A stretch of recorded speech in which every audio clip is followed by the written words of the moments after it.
Hello, everyone. I'm Scott Warofka, Associate Publisher of SC Biz News, the media company serving about 100,000 business executives throughout South Carolina. Welcome to SC Biz TV and the latest episode in our ongoing video series, Coffee With. Today, I'm having coffee with DuBose Kapeluck and Mark Owens from the Citadel Poll. The Citadel Poll occurs twice a year to survey public attitudes in South Carolina about politics and leadership. Gentlemen, thank you for taking some time to join us. Thank you for having us. Absolutely. So tell me a little bit about the poll. When did it begin? Exactly what does it constitute?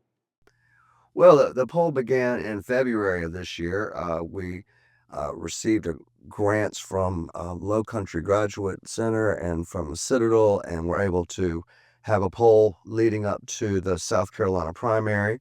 And then we had another poll just recently in October coming into the general election. So we've been wanting to do a poll for some time, and we have Professor Owens here, Mark, and he's run a number of polls at the institution where he was prior to the Citadel, and so we're fortunate to have him on faculty. Yeah, it's been a great experience to get to know the state by interviewing people. So it'll be 1,000 people per poll from all the regions of the state. And then what we're able to do in particular is use that in our classrooms and talk with the students. Talk a little bit more about that. How do you utilize that necessarily in the classrooms? Yeah. So in the last spring, students presented posters with the data. So they were trying to find out what was the partisanship of voters, or was Myrtle Beach a little bit more conservative than other places like Columbia? And so they're able to see where they're from, but more importantly, they're able to learn about the regions that they're not from and haven't lived in that they might be interested in moving to. And at the graduate level, we have a graduate program, master's degree in social science, where they have to take basically a statistics class, a research methods class, in which they ask questions, test hypotheses, and we're looking forward to using this data in those classes as well. So, one of the things we talked about leading up to this conversation before, of course, we were on camera, was we all have identified this state is growing exponentially. What is some of the data shown you about the rapid growth of the state? Just some things that our audience would find of interest. over half the state is not from the state, and so it's amazing. So it's a big question, what kind of people are moving to the state. I'm more or less a native South Carolinian, and right, yeah, and most of my colleagues are not from South Carolina, and so it's a big question for native South Carolinians. What kind of people are moving here? Yeah. And so The pace has been amazing. One is to think that the people who move here tend not to leave, right? When we see that out of the statement, the people who moved here more than 15 years ago, right, they're still here, and that's a large portion of the voting block. Yeah. But also people moved here just 5 years ago, right? Could be 10% of all the registered voters who are here, and they've moved mostly from other places in the South, interested in living in the towns that are growing in South Carolina.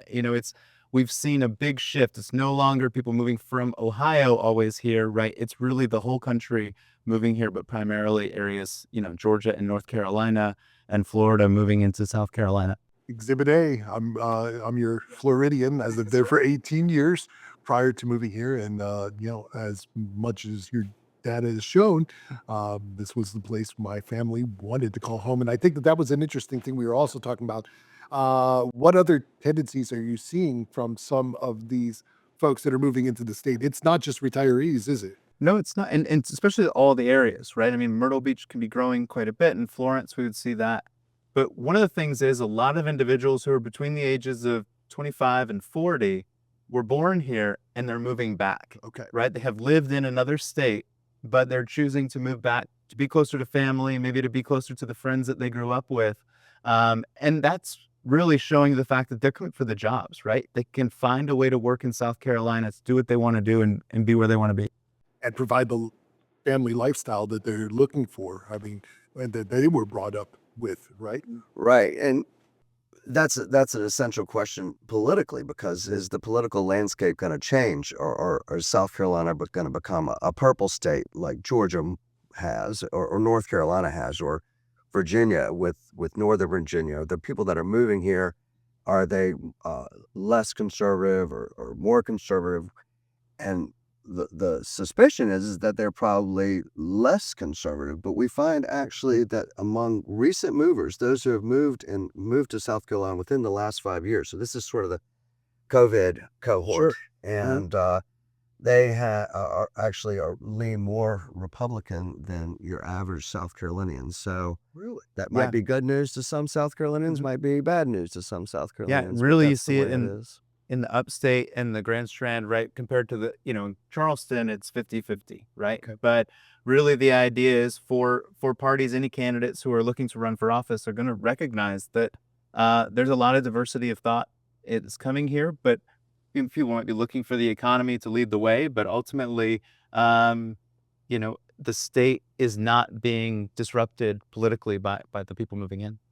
I think our study in October included Georgia as well. And what was interesting about Georgia, if you recall, the voters, the recent movers to Georgia that have moved there within the last 5 years were actually, I think, decidedly more liberal than the average Georgian.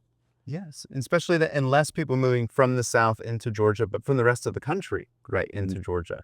And so those growth patterns between South Carolina and Georgia have been different, even from the Georgia, North Carolina side. And that gets us excited about, as academics, helping students study that to realize that we're not just changing as a region, right? We're changing as a state unique to the region.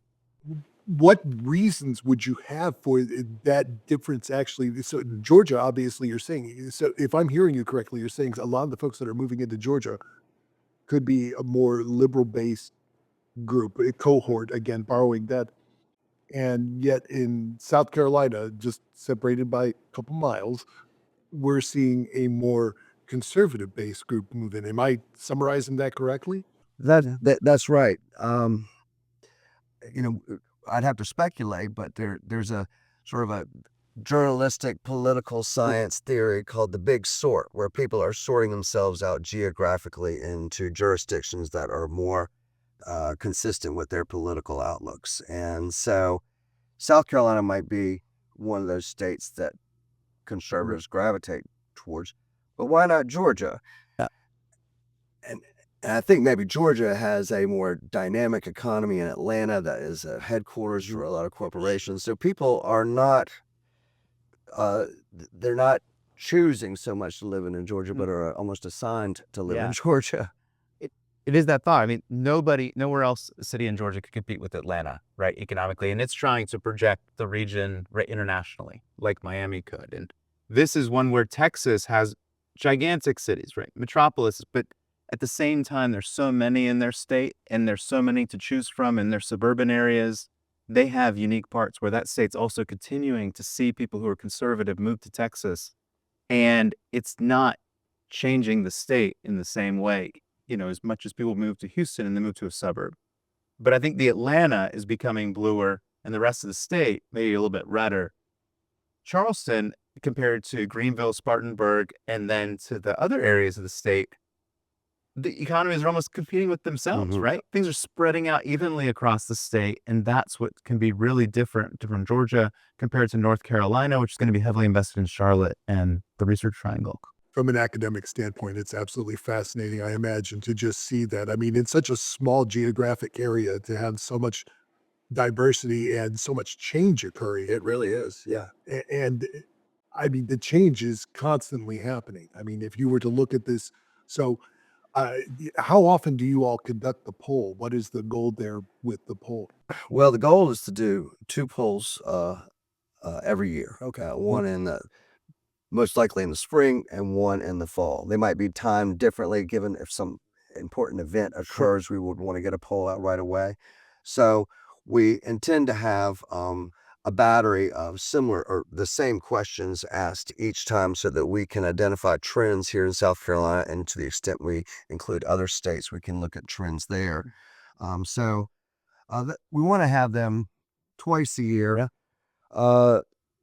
And they'll probably be different depending on what the particular events are, policies that are being debated at that time. Yeah, I mean, while we started this in an election year, I mean, this 2025 is going to point to us as a real good opportunity to understand, what is the legislature doing, and really how are we bringing the popular consent and a sense of what everybody in the state might feel as the lawmakers are making their decisions. And so it's just kind of a checkpoint, right? Nobody in particular has influence in this. We're just reading the news, right? Trying to understand what's happening and see where it's going to go, and work really hard to make sure that we can get the interviews from all parts of the state.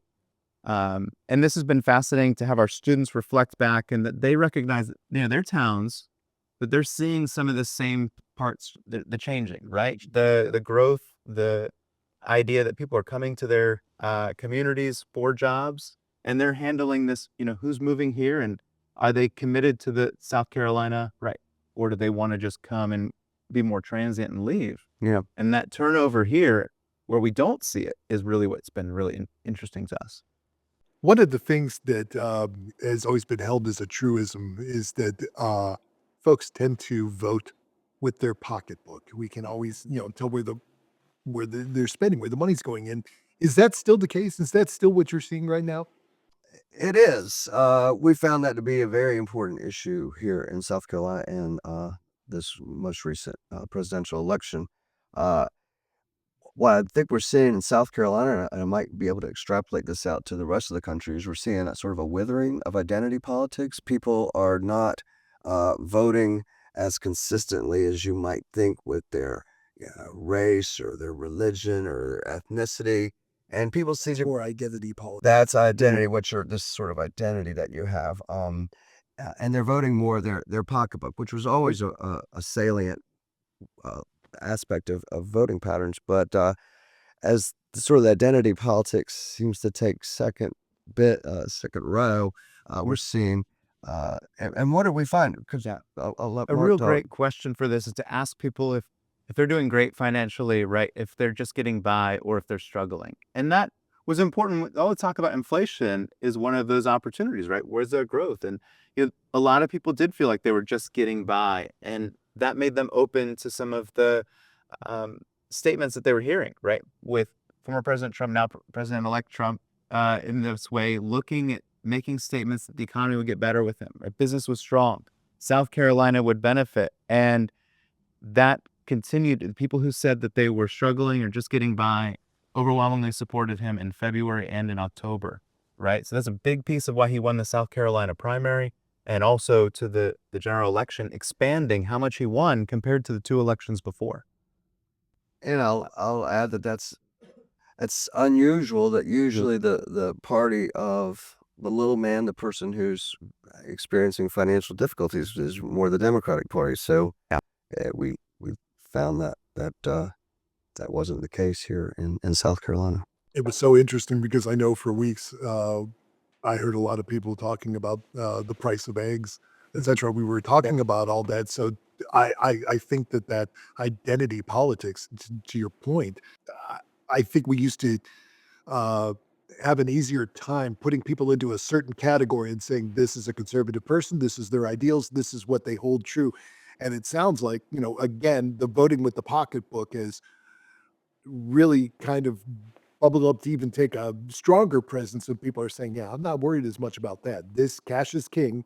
My dollar is steering where my beliefs are going. Is that? I think so. I find it frankly refreshing that people are not voting so predictably, and this is going to make politicians have to really run on issues and not just count people based on some identity they may have. Yeah, and this is important where it's like as we talk about approval of other leaders, this is typically we're checking out on the approval of whoever the governor is, the senators. They continue to receive almost the same level of support in every region of the state.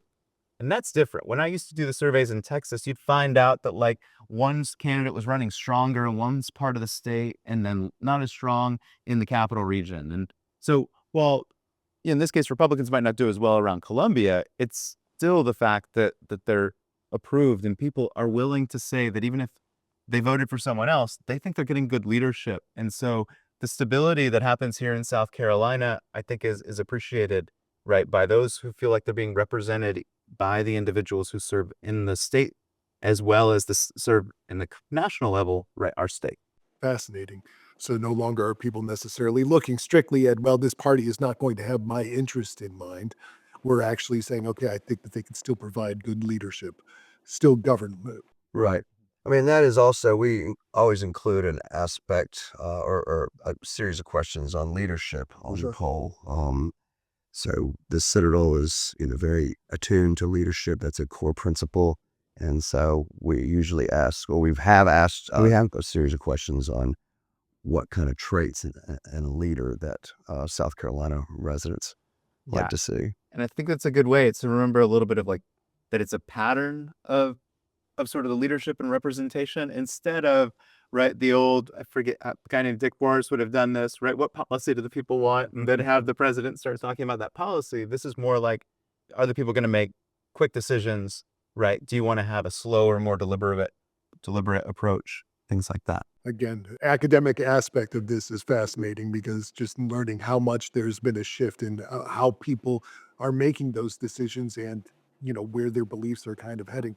So you have all this data. What do you do with it? Talk to me a little bit more about once the poll was completed, what becomes of that data?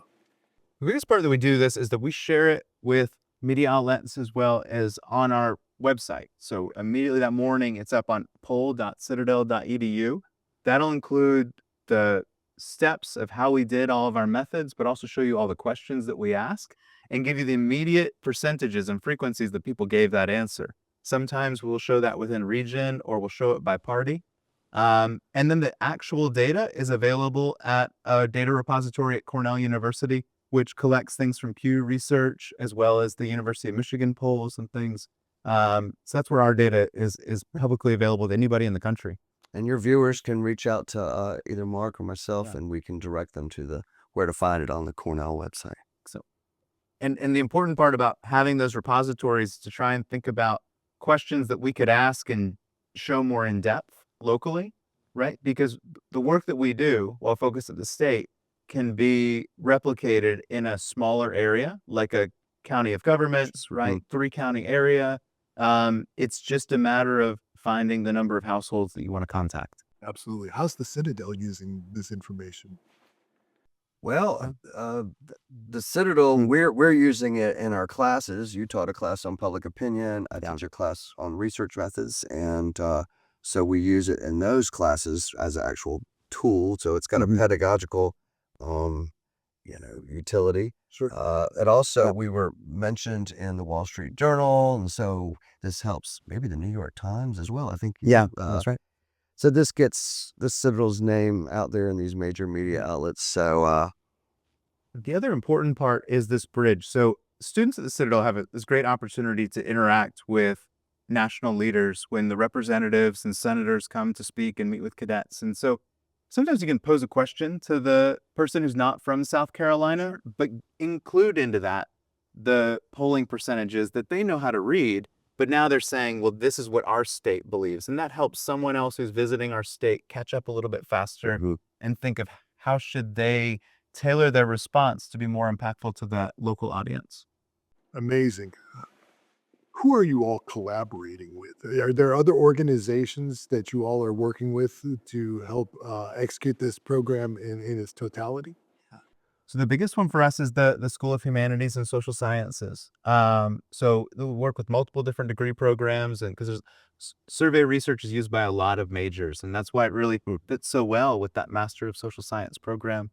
But as we go out and talk to individuals, it's within this first year, seeing the interest of others to wonder, have you done any polls about these local issues? And it's just like, now we know we're open for the partnerships. right, I know in Texas you were able to execute a number of polls in which you had partnerships with not just state agencies but also independent groups. Yeah, exactly. So the Department of Health Services wanted to know questions about how the public was utilizing public health districts and things. And so we're able to interview 20,000 people across the state over 5 months to ask them whether they were taking a vaccine. And so if they hadn't, was more the interesting part. What was keeping them from doing it? So we could make better data-informed decisions about, why is it harder for a 32-year-old to do something, right, than a 67-year-old when but it could be about time, right? But let's hear from them what the time is. We have other opportunities which come into collaborations with universities, because there are a lot of times that people are doing similar studies to us. Really, we're just one of the groups here to kind of bring this professional research that you see in Florida or Texas. So the Citadel, we have a focus on Southern politics in our department, and we have every 2 years we have a symposium on Southern politics. So we're kind of the home base for that study, and so we're reaching out to other pollsters in the southern states and trying to see if we can't have the same questions appear on their polls so that we can track changes within the region, which would be of great interest academically. Yeah. And that's just that exposure of that meeting for our students lets them engage with the faculty members, right, who help lead in these efforts at Winthrop University, at the University of Georgia, right, at the University of Arkansas.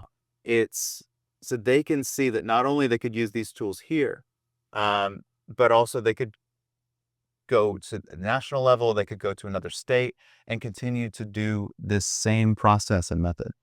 And again, standardizing those questions, as you had said, is really going to allow for some fascinating comparisons once that data is received. Yeah. What do you see? What's next? What's coming up for you all? What's the future of the poll? Well, Mark, I'll hand that Good. question to you. The opportunity for us is to think about really anticipating where the biggest change could be. We want to, same part, study the change in the South.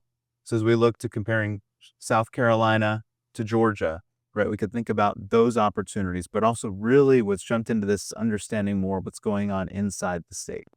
And so if we look at these growth areas, we want to know more about who's moving here.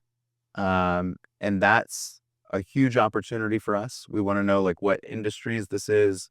If you see investments coming into an area, right, how is the state responding? And why are they coming here? Are they moving here? More specific questions. Are you moving here as a lifestyle choice? Are you moving here because for political reasons? You like the political climate? Are you moving here because of industry? What sort of industry?